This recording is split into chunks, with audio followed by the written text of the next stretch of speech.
Hari ini kita akan membahas gelombang sinusoidal dan fasor. Ini sebagian sudah kita mulai bahas lalu. Tujuannya adalah kita mengenal hubungan antara fungsi sinusoidal sinus dan kosinus serta gelombang yang lagging dan leading, yang terlambat atau yang mendahului. Kemudian kita mengenal konsep fasor untuk merepresentasikan gelombang sinusoidal, serta menyatakan hubungan notasi fasor dan koordinat kartesian. Dalam fasor itu dalam polar, dan kita akan lihat hubungannya dengan kartesian atau rektangular.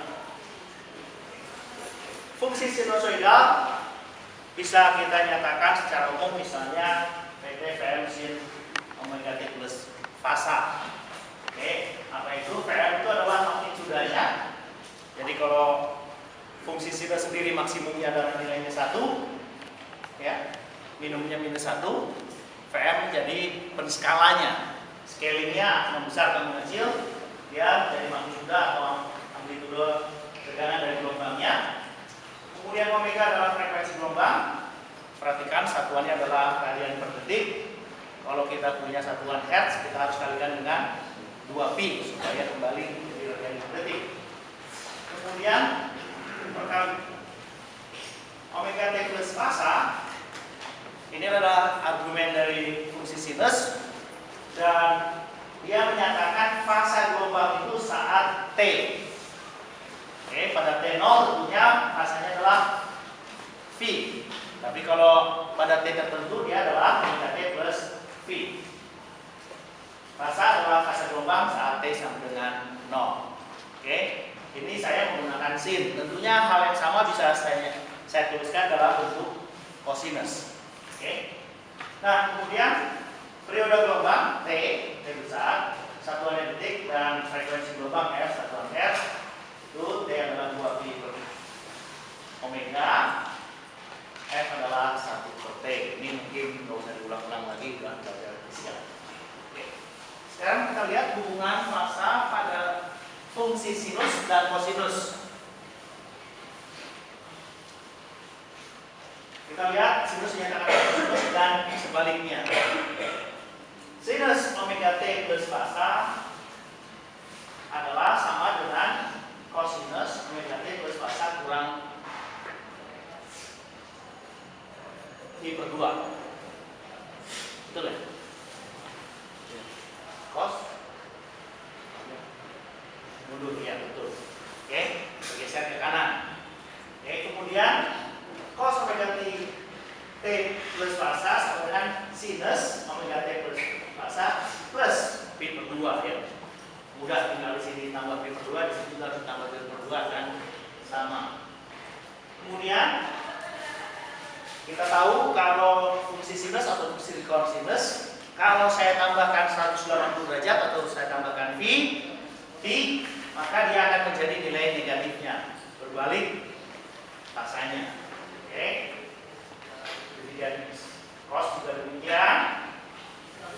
Kemudian kalau saya punya minus cos, karena cos minus itu sama dengan positif karena dia adalah fungsi genap kiri, simetri apa namanya? Simetri apa? Ya, simetri terhadap sumbu tegak. Ya, maka minus cos omega t plus fasa sama dengan cos omega t plus fasa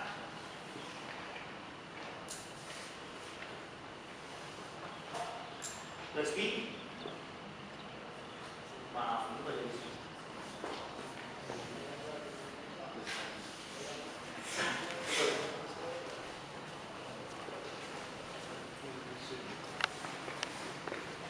saya kok jadi bingung sendiri, padahal saya bingung sendiri. Minus cos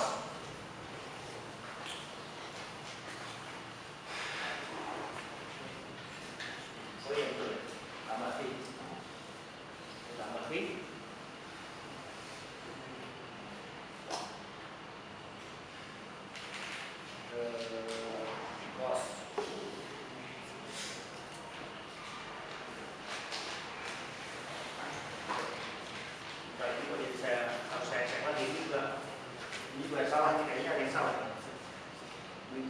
negatif nih.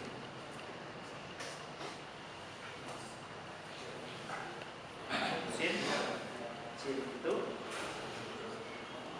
sin cos plus betul ya? Ada yang salah? Iya betul. Maaf.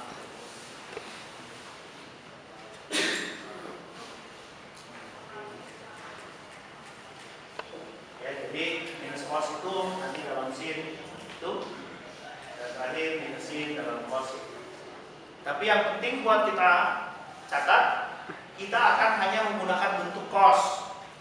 Jadi nanti yang ini mungkin nggak terlalu perlu diingat, perlu data yang ini karena minus sin akan dinyatakan dalam cos, kemudian sin dinyatakan dalam cos. Itu yang paling penting. Oke. Ini juga hal yang sama. Kita tulis dalam bentuk tabel. Oke. Nah, berikutnya kita lihat beda fasa atau selisih fasa, phase difference. Oke. Bila saya punya dua gelombang, masing-masing dinyatakan sebagai berikut: V1T fungsi T adalah V1, magnitudenya cos omega T plus fasa 1, dan V2 fungsi T adalah V2 cos omega T plus fasa 2. Maka beda atau selisih fasa V1 dan V2 adalah kita ambil fasanya, kita ambil selisihnya. Oke, sehingga kita peroleh ini adalah fasa V1 kurang V2. Pada prinsipnya beda fasa cukup melihat fasa itu, ya, diambil selisihnya. Oke, kalau saya punya gelombang yang satunya cos, yang satunya sinus, maka kedua-duanya harus saya ubah dulu menjadi bentuk cos seperti ini, baru kemudian saya ambil nilai selisih fasanya. Oke, selisih fasa harus dengan bentuk yang sama atau dalam bentuk sin dua-duanya. Ya, tapi sebaiknya Anda gunakan dalam cos karena nanti di belakang materi belakangnya kita akan lebih banyak menggunakan cos. Oke. Bila ada tanda negatif, digunakan penambahan pengurangan fasa 180 derajat sebelum menentukan beda fasa. Jadi kita bisa juga menggunakan seperti itu. Misalnya yang satu V1 ini minus 90 derajat, minus 70, yang satu lagi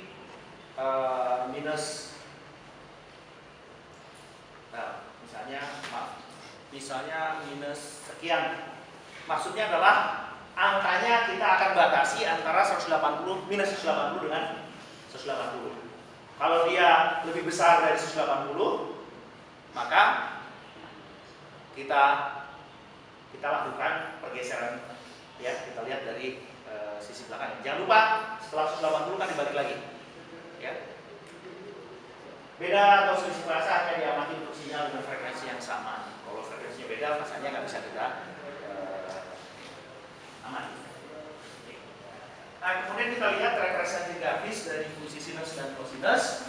Pertama kita lihat dalam bidang kompleks, saya sudut fasa itu omega T fungsi waktu bergerak. Ini fasanya di sini. 0 derajat akan di situ, ya, 0 derajat. Sehingga kalau saya punya cos omega T akan ke arah situ. Dan sinus itu akan ke bawah, ya. Kenapa? Karena cos itu sin dibalik ke depan. Sin itu kurang 90 derajat dari cos. Ya, jadi Anda lihat sin itu 90 derajat dari cos kurang, ya, di belakang. Kemudian kalau saya mulai naik ke pi per 2, cosnya akan di situ, sinusnya akan di situ. Kalau saya naik ke pi, dia cosnya ke situ, sinnya ke sana. Demikian untuk 3 pi per 2, dan dia akan kembali ke titik sama awalnya 2 pi. Dan perputaran ini akan berulang lagi setiap kali 2 pi. Ya. Oke, fasa berulang setiap 2 pi atau 360 derajat. Oke. Fungsi sinus selalu tertinggal pi per 2 atau 90 derajat. Kenapa? Karena sinus omega t sebenarnya cos omega t minus pi per 2. Oke.